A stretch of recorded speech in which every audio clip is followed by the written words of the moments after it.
West Mosul. For 3 years, this was the so-called Islamic State's capital in Iraq. Now, it's the broken heart of the caliphate. The ISIS reign of terror is now over, but this is what liberation looks like.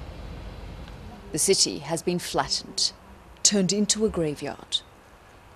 After constant bombardment and shelling, an eerie silence now hangs over Mosul.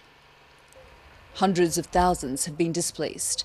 Their lives, like their city, lies in ruins. Nawal has returned to her neighbourhood with her 2 children for the first time in a month. They'd attempted to get away during the battle, but were captured by ISIS soldiers and imprisoned. Her husband was shot dead. Nawal says she may now be liberated, but it means nothing without her husband.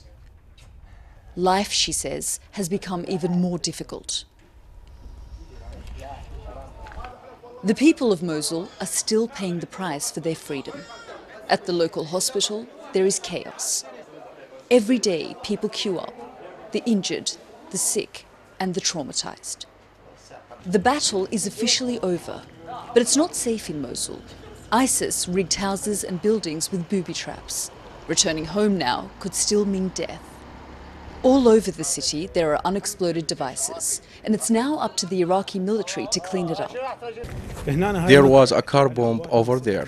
Today, we detonated it. There were IEDs nearby. There are also IEDs in the school. So we are moving forward because there are more unexploded devices over there. Do you have enough men to do it?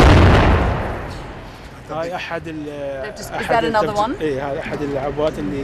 All over this city now, Iraqi forces are working day and night to clear the areas up from unexploded devices and booby traps so that families can return to their homes. This particular unit has been working for the last 2 days to get rid of everything. The task of rebuilding this city is monumental, but reconstruction will be easy compared to building trust. Real reconciliation will be a battle. Thousands of fighters for the caliphate have been killed, but the ideology hasn't died with them. And who's to blame for the devastation of Mosul? Sheikh Muhsin al-Mahmouri says his Sunni tribe didn't support ISIS, but when the Iraqi military fled the city, they had no choice. The Iraqi military controlled all of Mosul, but when ISIS came, they ran. We had no weapons to fight them. He now has a stark warning for Baghdad and the world.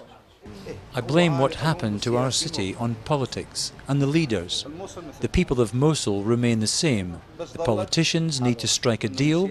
If they don't come up with an agreement, we will be victims again. Laughter is once again allowed in Mosul, and children leap to take advantage of their new freedom. Many have known nothing but life under ISIS. The Iraq they'll inherit has arguably never been more divided. And this generation will be tested again and again, as old scars in this country often become fresh wounds. Yalda Hakim, BBC News, West Mosul.